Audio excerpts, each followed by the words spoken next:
Hello students, कैसे हैं आप सब। आज हम एक क्वेश्चन लेके आए हैं based on product of roots and sum of roots. Quadratic equation का बहुत ही ज्यादा इंपॉर्टेंट कॉन्सेप्ट है product of roots. Product of roots and sum of roots. मतलब बहुत ही ज्यादा काम का है कि क्वाड्रेटिक इक्वेशन का आप कोई भी क्वेश्चन कर रहे हैं तो बहुत ही ज्यादा हाई चांसेस है कि ये वाला कॉन्सेप्ट आपका यूज हो ही जाएगा। तो सबसे पहले कॉन्सेप्ट को रिवाइज करते हैं अपन, ठीक है। तो जैसे कि अगर मेरे पास इक्वेशन गिवन है A x square plus B X plus C equal to 0, ठीक है। और इसके अगर रूट्स हैं अल्फा और बीटा, तो मेरा sum of roots alpha plus beta कितना आएगा, माइनस बी बाय ए। और product of roots that is alpha beta will be equal to C by A. ये तो सबको याद है, मोस्टली हो गई, ऐसा मान लेते हैं। चलो नहीं याद है तो कोई बात नहीं, मैंने बता दिया, अब याद हो जाएगा। बट तीन के लिए क्या, अगर हम क्यूबिक इक्वेशन में जाएं, A X cube plus B X square plus C X plus D equal to 0, अगर हमें इसके sum and product of roots निकालने हैं तब क्या करेंगे। बड़ा सिंपल सा तरीका बताने वाला हूं कि सबसे पहले इसके रूट्स देख लेते हैं अपन, क्या क्या होंगे, अल्फा बीटा और गामा, ठीक है। मेरे तीन रूट्स हैं इसके। तो अगर मुझे सम ऑफ रूट्स जानना है alpha plus beta plus gamma, तब आपको क्या करना है, इस वाले टर्म को पकड़ना है, इस वाले टर्म को पकड़ना है, यहां से ये वाला टर्म को पकड़ना है। और साइन कैसे रहेंगे, माइनस प्लस और माइनस, ऐसे अल्टरनेट साइन चलेंगे। अगर 4 डिग्री की होगी तो माइनस प्लस लास्ट में फिर से प्लस आ जाएगा, इस हिसाब से चलेगा। तो सबसे पहले माइनस बी बाय ए, मतलब जब जब आप एक एक वैल्यू को लेके सम करेंगे तो आपको ये वाला पकड़ना है, माइनस बी बाय ए, ठीक है। अगर आप दो वैल्यूज पकड़ते हैं taken two at a time और फिर सम करते हैं, alpha beta plus beta gamma plus gamma alpha, इस बार मैंने क्या किया, दो रूट्स को पकड़ा है, प्रोडक्ट किया फिर सम किया है, तब हम लेंगे सेकंड वाला। और सेकंड पे हमने अल्टरनेट साइन क्या दिया है, सी प्लस दिया है, तो ये आ जाएगा सी बाय ए हमेशा नीचे आएगा, ठीक है। और अगर मैं तीनों एक साथ लेता हूं तो क्या होगा, तो हो जाएगा मेरा अल्फा बीटा गामा और that will be equal to minus D by A. अब सेम काम आप 4 के लिए भी कर सकते हैं, पूरा नहीं करके दिखाऊंगा क्योंकि उसमें क्या है, पॉसिबिलिटीज थोड़ी ज्यादा बन जाती हैं। तो जैसे ए एक्स की power 4 B X cube plus C X square plus D X plus E बराबर 0, अगर ये है और इसके मेरे रूट्स मान लो अल्फा बीटा गामा और डेल्टा, ये 4 रूट्स हैं, ठीक है। तो अगर इन 4 रूट्स के लिए अगर मुझे सम निकालना होगा तो सबसे पहले देखो साइन लगा दो, माइनस माइनस प्लस, ठीक है। अब ये माइनस बी बाय ए कब आएगा आपका, जब आप सबको एक एक करके सम करोगे। फिर सी बाय ए कब आएगा, आप दो दो करके सम करोगे। डी माइनस डी बाय ए कब आएगा, जब तीन तीन करके सम करोगे। और ई बाय ए कब आएगा, जब चारों एक साथ सम कर दोगे। तो इस तरीके से याद रखो, आपको हमेशा, मतलब कितनी भी डिग्री की इक्वेशन हो, आप हमेशा उसका product of roots sum of roots करके ये लिख पाएंगे। और इसकी मदद से क्वाड्रेटिक इक्वेशन के सवाल हो जाते हैं हमारे बहुत आसान। अब आ जाते हैं इस क्वेश्चन पे, if the roots of the equation x cube plus A x square plus b equal to 0 आज अल्फा 1 अल्फा 2 एंड अल्फा 3, जहां पे ए और बी हमारे नॉन जीरो है, then find the equation whose roots are. ठीक है, बहुत ही खतरनाक क्वेश्चन गिवन है हमें। अब इस क्वेश्चन में एक बंदा, ये आम इंसान, ठीक है, आम इंसान ये सोचेगा कि क्यों ना रूट्स निकाल लिए जाएं, बट यार रूट्स निकालना is not a good option here. हमें कुछ ऐसा करना होगा जिससे हमारा फटाफट आंसर आए।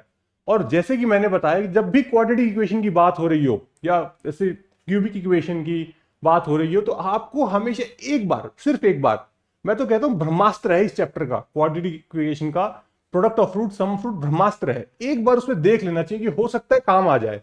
तो जैसे के लिए इसको मैं लिखता हूं, सबसे पहले तो देखो इसको मैं लिखता हूं A X cube plus A x square plus 0x plus B बराबर 0, इस हिसाब से इस तरीके से लिख देता हूं मैं, ठीक है। अब इसके ऊपर लगाता हूं मैं अपना साइन, ठीक है। ये आएगा माइनस, ये रहेगा प्लस और ये आएगा माइनस, ठीक है।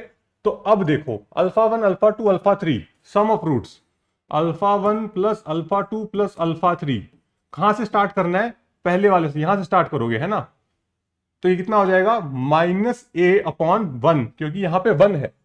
ठीक है, अब आपको क्या करना है, α1 α2 taken 2 at a time, α1 α2 α2 α3 plus α3 α1, वो कितना हो जाएगा मेरा, यहां पे कितना है 0 है, तो 0 हो जाएगा। α1 α2 α3 तीनों को अगर मैं एक साथ लूंगा तो यहां पे कौन है, b है, तो ये -b/a मतलब 1, ये आ जाएगा।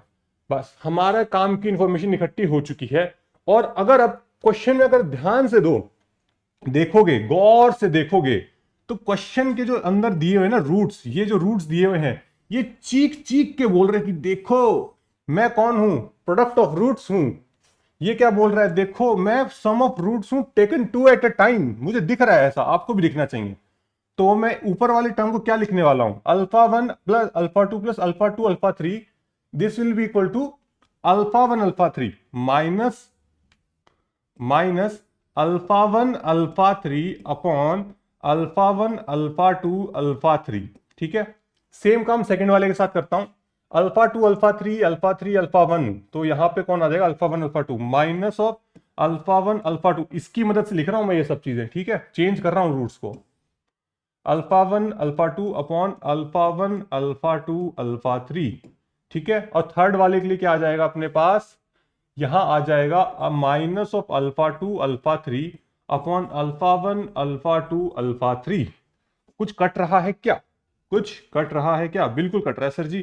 देखो ये कट जाएगा, ये कट जाएगा, ये कट जाएगा, ये कट गया, ये कट गया, ये कट गया, ये कट गया, तो अपने पास बचा कितना, -1 अपॉन α2 -1 अपॉन α3 -1 अपॉन α1। अरे ये क्या, हमारे पास क्या निकल के आ गया, हम देख पा रहे हैं कि ये जो इतने खतरनाक से रूट्स दिए थे, एक्चुअली में कुछ नहीं है कि जो हमारे एग्जिस्टिंग रूट्स हैं उसका रेसिप्रोकल कर दिया गया है और माइनस साइन लगा दिया है। तो क्यों ना ये जो इक्वेशन गिवन है इसके अंदर भी ऐसा ही करे, क्यों ना जो हमें इक्वेशन गिवन है x³ plus ax² plus b बराबर 0, यही इक्वेशन दी है ना अपने को, x³ plus ax² plus b बराबर 0, और हमारे रूट्स क्या है, रेसिप्रोकल किए गए हैं और माइनस साइन लगाया गया है। जो जस्ट सिंपली एक काम करो, x को रिप्लेस कर दो -1 अपॉन x के साथ, तो यहां क्या आएगा, -1 upon x³ plus a upon x² plus b equal to 0। सही है, x³ का मल्टीप्लाई कर दो पूरी इक्वेशन में दोनों तरफ, तो ये आएगा -1 प्लस ax प्लस bx³। और अगर इसको मैं थोड़ा जचा के लिखूं तो मेरी इक्वेशन क्या आएगी, मेरी इक्वेशन आ जाएगी bx³ plus ax -1 equal to 0, and that is your final answer. देख लें ऑप्शन है क्या हमारा, bx³ माइनस कितना है, bx³ bx³ plus ax -1 equal to 0, bx³ minus plus ax -1 equal to 0। तो हमारा यहां पे ऑप्शन कौन सा सही हो जाएगा, ऑप्शन डी सही हो जाएगा यहां पे। तो एक क्वेश्चन अब आपके लिए होमवर्क करने के लिए, ठीक है, ये क्वेश्चन आप खुद ट्राई कीजिएगा, जो कि हमारे 4 डिग्री की इक्वेशन पे बेस्ड है, और सेम तरीका मैंने आपको बता दिया था कि 4 डिग्री के लिए आप कैसे करेंगे। तो इस क्वेश्चन को आप खुद ट्राई कीजिएगा। तब तक के लिए मिलते हैं आपसे अगले वीडियो में, टाटा।